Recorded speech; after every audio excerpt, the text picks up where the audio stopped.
lot of things from the flowers, but especially in the month of June.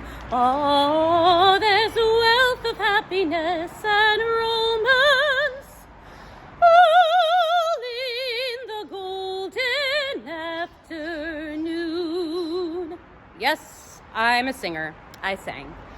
Hello, everyone. Welcome to Samantheia, or Econia. Welcome to my Patreon launch. Yes, I have a Patreon now. Isn't that exciting? And I may walk around for this entire video. I always want to turn everything into a walking tour of Fort Tryon Park, because why not? And because I have ADD, so I have lots of energy that I need to release by walking around. And living near one of the most beautiful parks in New York City and being able to take long walks is one of the reasons I never went completely insane. So I am very grateful for that. That was a song from Alice in Wonderland, and I'm going for an Alice in Wonderland theme, it looks like. The White Rose sings that beautiful solo, so I'm wearing like the white rose to indicate my dual identity, because of course I'm one of those people who has to play all the roles in all the leading ladies. I want to be Glinda and Elphaba. I want to be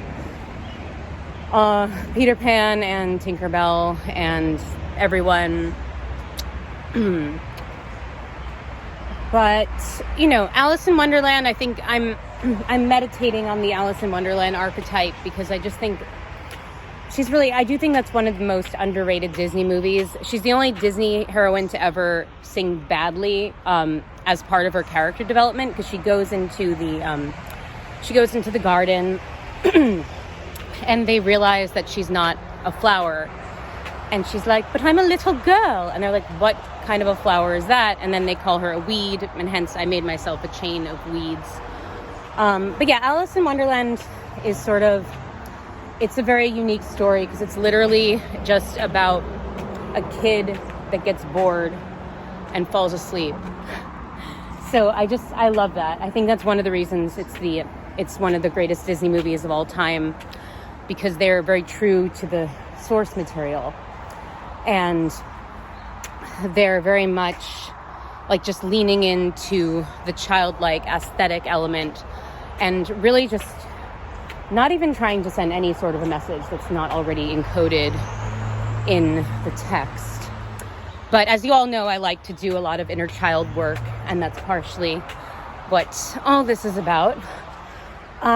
So I planned this about the reason I was inspired to do this is about a month ago, my very good friend and longtime mentor figure, Dawn Orlando, Queen at Funkadelic Studios, took me aside, and she was like, "We need to have a talk, Sam, we need to have a talk." And I knew I wasn't in trouble or anything, because I couldn't really think of a reason that I would be in this particular situation, but I knew that this was a very important, serious talk, and it was kind of like, you know, when the mentor comes to the student, when Merlin comes to Arthur, when Glinda comes to Dorothy, when the fairy godmother comes to Cinderella, it was like I felt like I was really being taken under her wing in this moment. And what she said, "Sam, you have to start a Patreon, and it's the best platform. It's the best platform for devoted fans.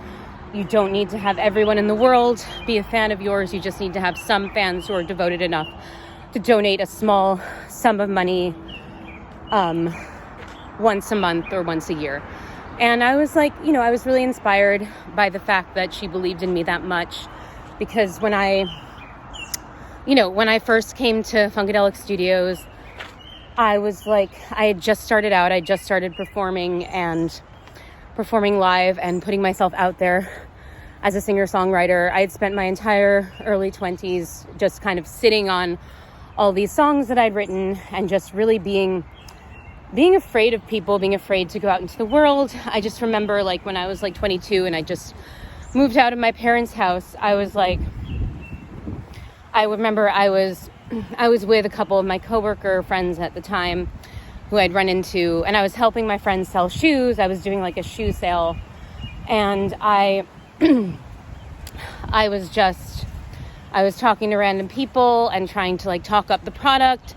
And my coworkers came up to me and they were just staring at me in awe. They're like, Sam, I didn't know you were such a good salesperson. You're like so good with people. And I was like, what are you talking about? I'm terrible with people. I hate people. Oh, hi, I'm Sammy. I love your outfit. Would you like to buy some shoes? Oh, hi, it's a lovely day, isn't it? What are you talking about? Oh, hi. And like, so I sort of always just felt that, I mean, I only recently realized that I'm a survivor of childhood narcissistic abuse, and that a lot of my distorted sense of self comes from